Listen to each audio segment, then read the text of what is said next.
समस्या किसके साथ नहीं होती है। दुनिया का ऐसा कोई भी इंसान नहीं जिसके साथ समस्या ना हो, हर किसी के साथ होती है, लेकिन सबके पास समाधान हो ये जरूरी नहीं है।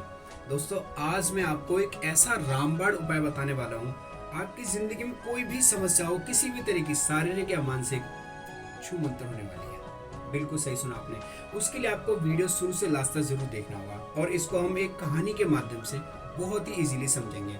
महात्मा गौतम बुद्ध, कौन नहीं जानता उनके लिए, दुनिया जानती है और आने वाली सभी सदी हमेशा हमेशा जानती रहेगी उनके बारे में। दरअसल ये एक कहानी महात्मा गौतम बुद्ध और एक दुखी किसान के बीच की है। तो चलिए दोस्तों, वीडियो हम देर ना करते यहाँ से स्टार्ट करते हैं। गांव में एक किसान रहता था जो कि पूरे गांव में सबसे ज्यादा दुखी था। गांव के सभी लोग भी परेशान थे उससे, क्योंकि वो छोटी छोटी परेशानियों से बहुत ज्यादा दुखी हो जाता था।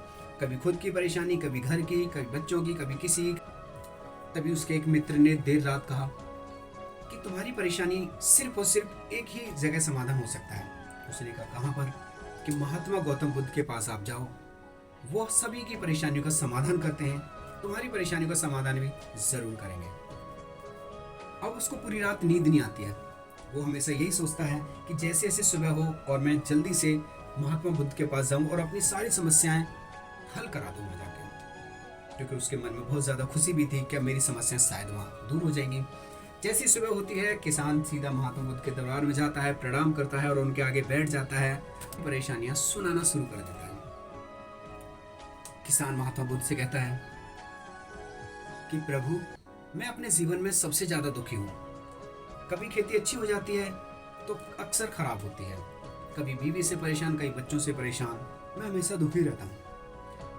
वैसे तो मेरी बीवी बहुत अच्छी है, लेकिन वो मुझे कभी कभी बहुत दुखी करती है और फिर मुझे ऐसा लगता है कि आखिरकार मुझे शादी नहीं करनी चाहिए थी। वो मेरे जीवन की भी एक बहुत बड़ी समस्या है। मेरा एक बच्चा भी है, देखने में बहुत अच्छा लगता है, सुंदर है, लेकिन वो कभी कभी मेरी बात नहीं मानता।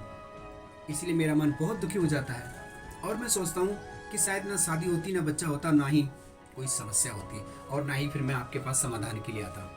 मैं क्या करूं? महात्मा बुद्ध बिना कुछ रोके टोके, बिना कुछ कहे उसकी सारी बात सुन रहे होते हैं।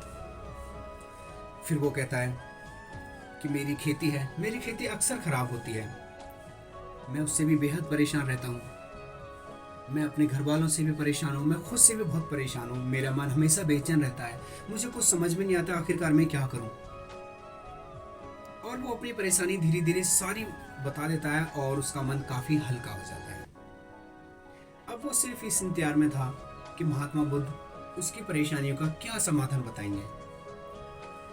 काफी देर हो जाती है, महात्मा बुद्ध चुप रहते हैं, वो कुछ नहीं बोलते।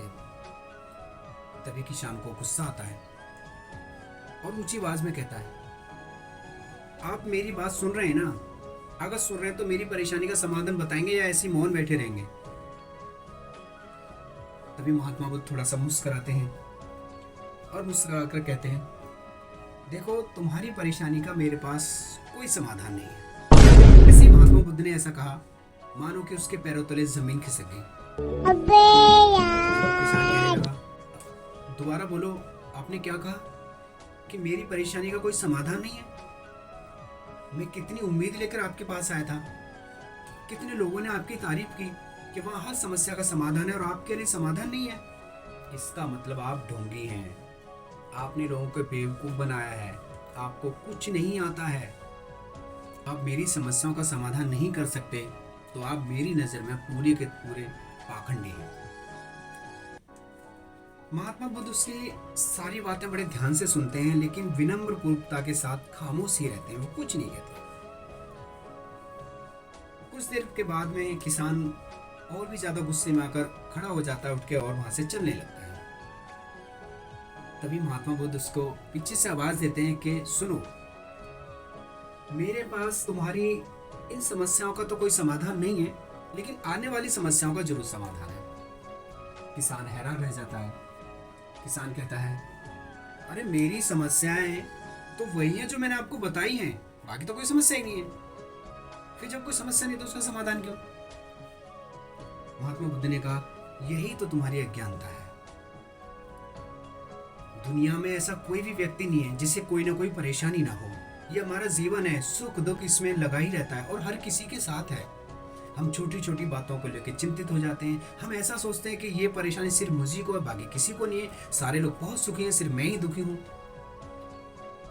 ऐसा नहीं है, दुनिया का हर इंसान दुखी है। कोई शारीरिक, कोई मानसिक, कोई बच्चों से, कोई बीवी से, कोई घर से, कोई संपत्ति से, कोई किसी न किसी से, हर इंसान किसी न किसी बात को लेकर चिंतित है। लेकिन सबसे ज्यादा दुखी हम एक वजह से हो जाते हैं जो उसका वजह है ही नहीं। जैसे आज समस्या है, आज समस्या ना हो इसलिए हम कल के बारे में भी सोचते हैं और हम आने वाला कल और आज दोनों खराब कर लेते हैं। हम 100 साल तक की सोचते हैं लेकिन अगले पल तक का कोई खबर नहीं है। सोचना ठीक है लेकिन चिंतन करना ठीक नहीं है। महात्मा बुद्ध ने कहा, सबसे पहले तो ये छोड़ दो कि दुनिया के सबसे ज्यादा दुखी तुम इंसान हो।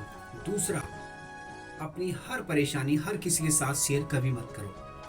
तीसरा, अपनी हर परेशानी का समाधान ढूंढो, ना कि चिंता करके बैठ जाओ। कभी ये मत सोचो कि सिर्फ मैं ही दुखी हूं।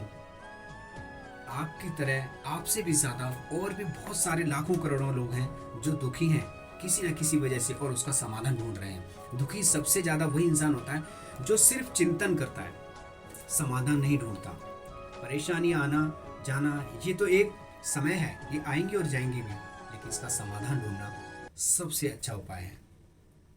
तो दोस्तों, मैं आशा करता हूँ आपको वीडियो ज़रूर पसंद आया होगा और कहानी का अर्थ सिर्फ यही है कि अपनी हर परेशानी किसी के भी साथ ज़्यादा शेयर ना करें। बहुत सारे लोग होते हैं छोटी छोटी बातों को यार दोस्तों में, यार रिश्तेदारों में कहीं भी शेयर करते हैं। देखो, शेयर करना भी ठीक है लेकिन इतना भी ठीक नहीं कि हम उसको ढिंढोरा पीट दें। कुछ बातें शेयर करने लायक होती हैं, कुछ नहीं होती हैं, और छोटी छोटी बातों से परेशान ना हो आप। समस्याएं आती हैं और जाती हैं। आशा करता हूँ वीडियो ज़रूर पसंद आया होगा और आपकी परेशानियों का समाधान ज़रूर मिला होगा। तो मिलते हैं फिर किसी अगले वीडियो में। जय हिंद, वंदे मातरम।